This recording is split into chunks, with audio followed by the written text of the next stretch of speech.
I can get that for you. Do you know where General Barr is?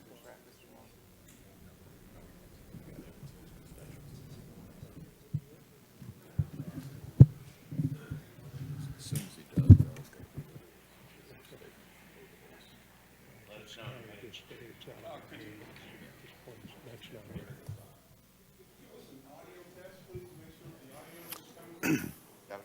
okay, I'll be at this. Yes, so. I don't want to deafen anybody, but yeah. Lee, do you want to give him a test? 1, 2, 3, 4, 5, 6, 7, 8, 9, 10. That's working. All right.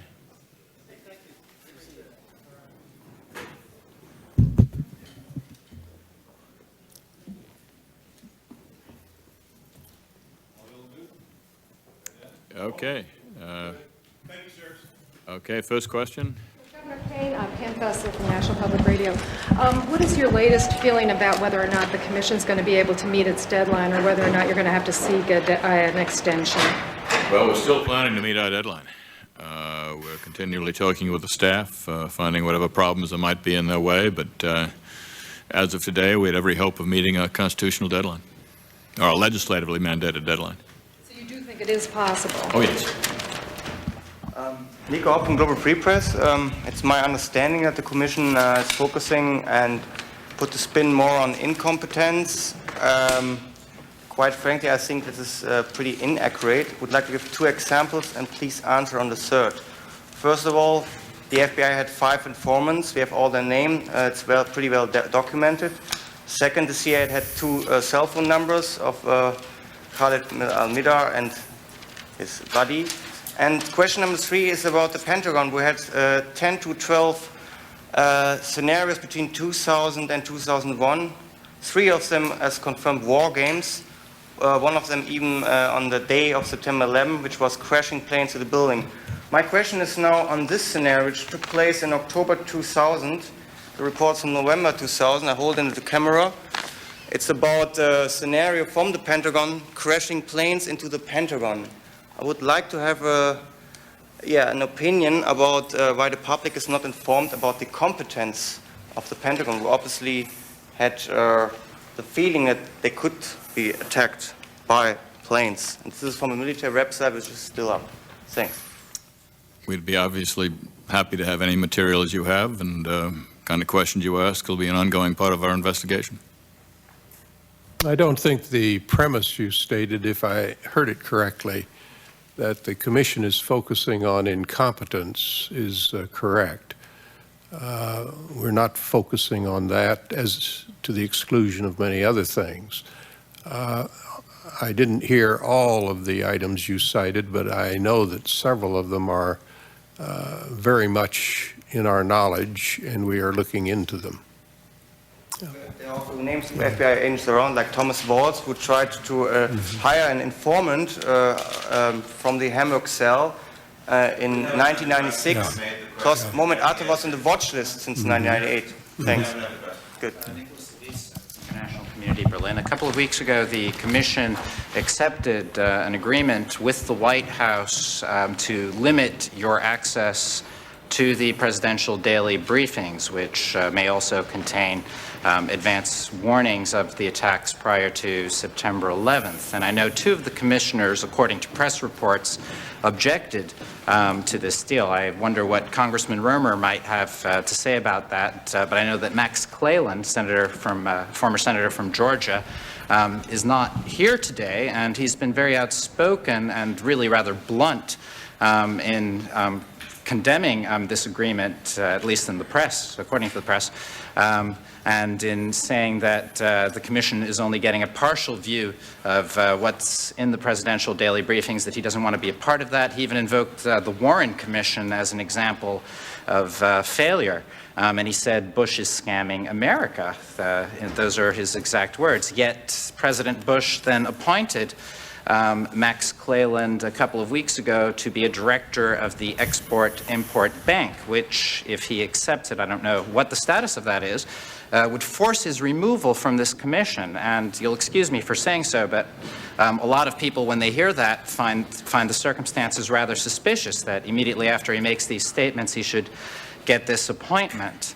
So I was wondering what you're planning to do, how you're planning to address this attack on the Commission's credibility by one of its own members, or at this point, former members. And also, as a follow-up, the replacement is going to be appointed by Senator Daschle, I believe. I spoke with his office, and I was told that a lot of people are calling and urging them to appoint a family member from one of the 9/11 families to replace Senator Cleland on the commission as someone who would have an absolute incentive to get to the bottom of all questions. And I was wondering what you would think of that as well, although of course you can't take any influence on it. I think there's about 7 questions there at least, or statements, one or the other. First of all, taking on Max Cleland, anybody who knows Max Cleland would never question his integrity. He would never take an appointment as a payoff, which you imply, at all. I just resent that on his behalf. Senator Cleland is an American hero as far as I'm concerned. But his replacement will be up to Senator Daschle, and that's simply beyond our control at this point. What about his critique of the commission itself and of the presidential daily briefing? We've had general agreement. We've had some disagreements on the commission. The majority of the commission felt that it was better to see these documents rather than take a chance of not seeing them at all. Our first preference was to have every commissioner see every document. That wasn't possible, so we have a representative committee of the commission seeing every document. Every document having to do with 9/11 will be seen, and that was our bottom line. But there were disagreements among the commission. There'll be disagreements on this one. There'll be disagreements on things in the future.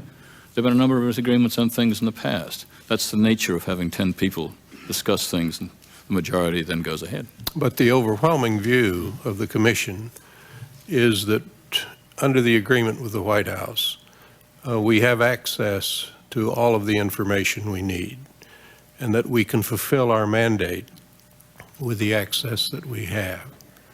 With regard to Senator Cleland, the resolution that created the commission requires that you cannot be a federal employee and serve on the commission. And if Senator Cleland chooses to move to a federal position, he can no longer serve on the commission by law. That's not our choice, that's his choice. Governor? But let me say with the governor that Senator Cleland has been a very good and effective member of the commission. What happens with regard to him depends on his choice, and then, of course, Senator Daschle's choice with regard to his successor. Tom and Lee, excuse me, Yes. since my name was mentioned, could I comment on that? Oh, sure. Tom? Yeah. Lee, I'm back here. Way back here in the far back. I want to comment on the 3 parts of the question. First of all, with respect to Max Cleland, Max and I have agreed on this particular issue. We've both been very outspoken about it. I disagree with the Commission's perspective on this. I believe we should have access to the entire presidential daily brief, not just sections or articles or paragraphs of it. I believe it's important for 2 reasons.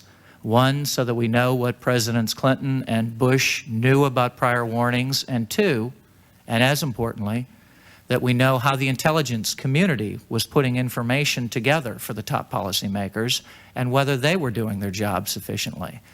I don't think we can ascertain and discern either one of those questions without access to the entire presidential daily brief. So I have disagreed with the other commissioners very strongly on this point, and made a motion within the commission at one point to have a subpoena, and we had a vote. I did not prevail with the vote on that particular issue. I do want to say with respect to Max Cleland that this is his seeking to go off the commission is entirely his choice, something he's wanted to do for a long time for various personal reasons. I will dearly miss him as a friend and as somebody who we have agreed on several issues together. But there is absolutely no reason for some kind of a conspiracy or some kind of reason to somehow threaten Max's integrity. He is a hero, he is a veteran, he is somebody that has really contributed significantly to this commission. And thirdly, with respect to the commission, I have the highest respect for Tom Kean and Lee Hamilton. And while we have disagreed on this very important presidential daily brief issue, there are a host of issues that we agree on, that we're working together on, that we're working in a bipartisan way on. National Security Council information and policy, a host of different issues on the FBI and the MI5. Where do we go with reorganization of the CIA? There is a lot of important work for this commission to do. We will do it, hopefully, in the time frame we have ahead of us or get an extension. And again, I have the highest respect for the members of this commission, and we're working together very well. Let me just observe that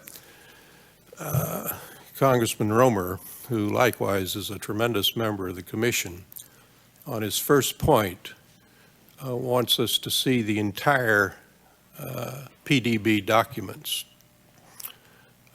The problem with that is that it's beyond our mandate, and we cannot ask for things that run beyond our mandate. If it were important for the commission to have the authority to look at all of the PDBs, then that power should have been placed in the commission, but it was not.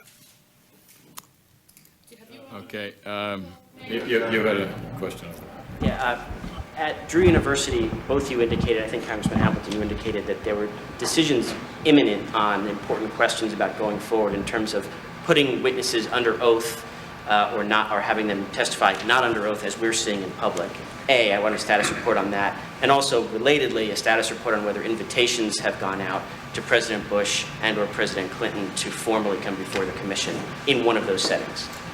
We are still in discussion on the question of who to place under oath and when to place them under oath, and if to place them under oath. That's something we have not determined yet as a commission, and we have not discussed the problem of, or the question of whether or not either president will be invited to testify either in public or in private. The commission hasn't even discussed. That's correct. Not only has there not been invitation. That's correct. Oh, Mike Kelly, Bergen. Yeah, Mike. You know when you plan to discuss it? Wait, the presidents? Yeah.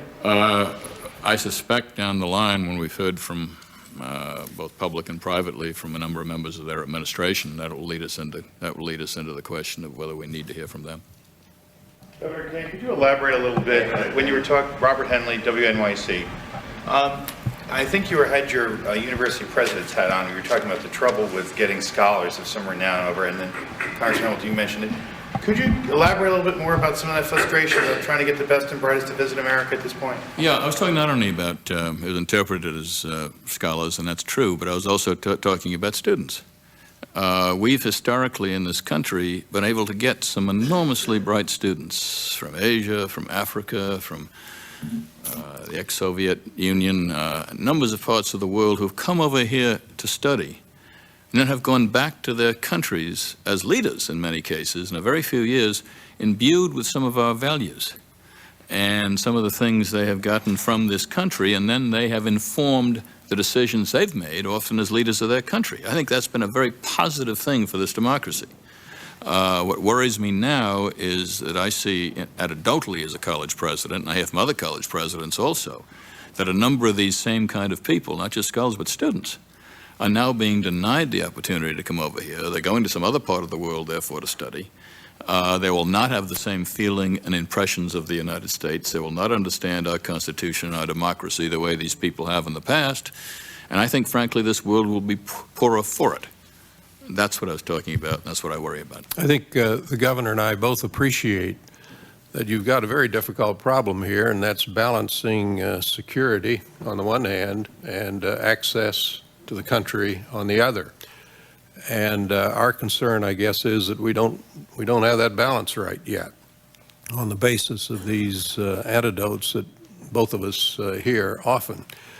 I think this is very well known in the policy community today, and they're worried about it. They're hearing from all of the university presidents and many others across the country.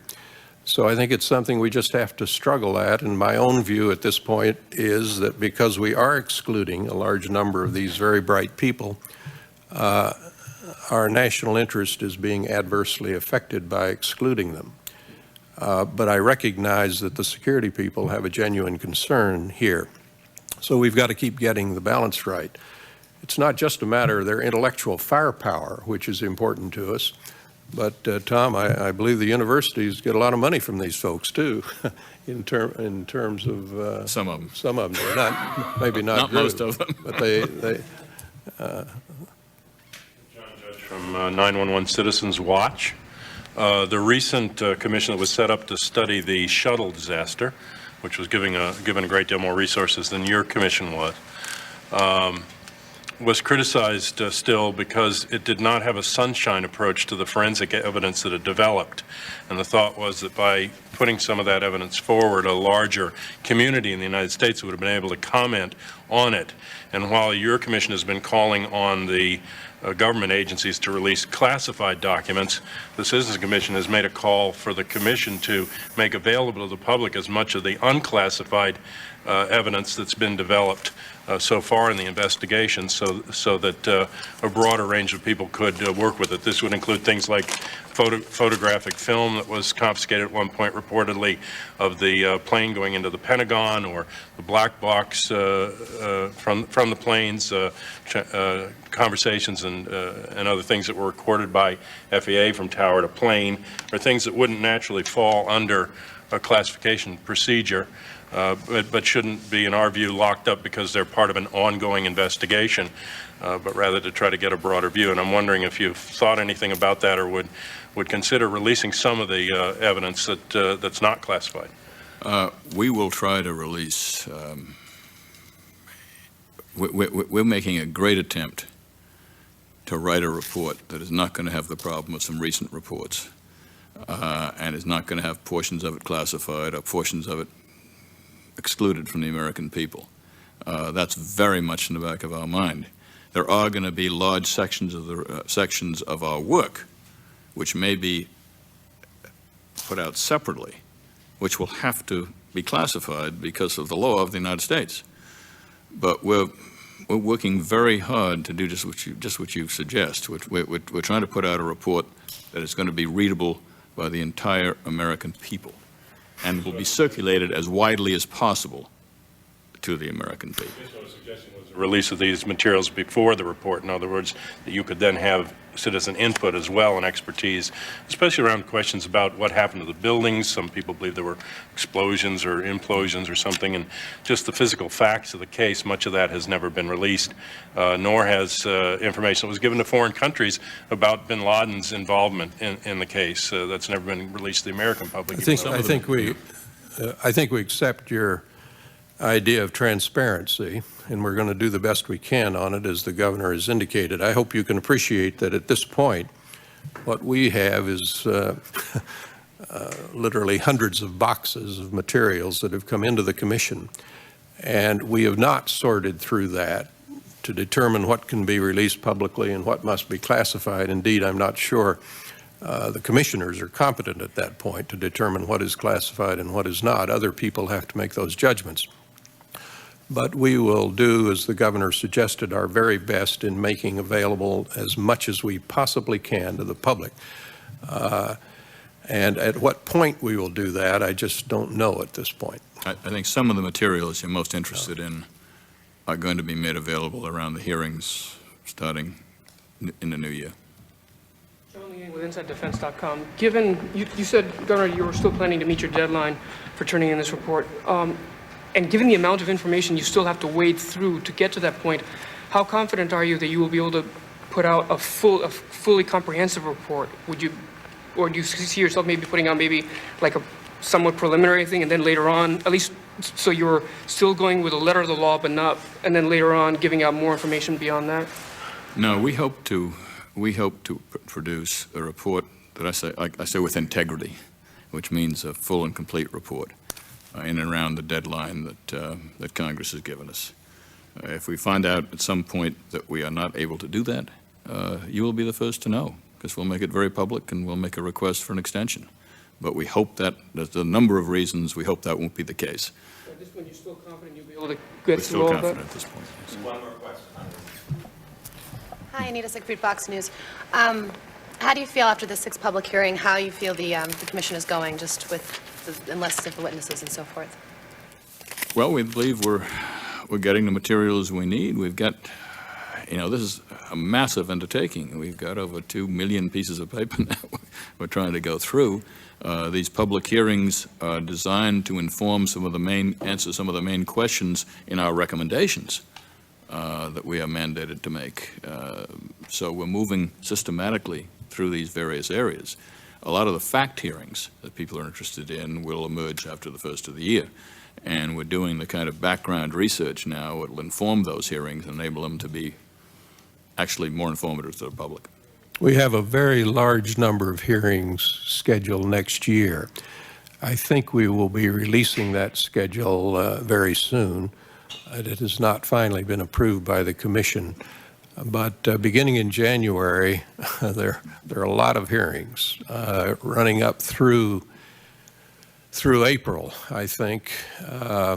And of course, in addition to the hearings, there are scores and scores of briefings and testimony from individuals. So the workload of the commission and the commission staff from this point forward is very heavy, very heavy.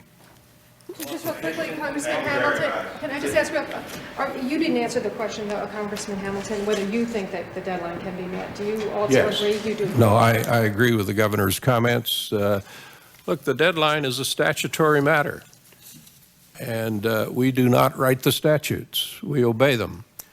And the statute requires us to report in May, and as the governor said, our staff is now telling us we can meet that deadline. And so we intend to meet it. Yeah.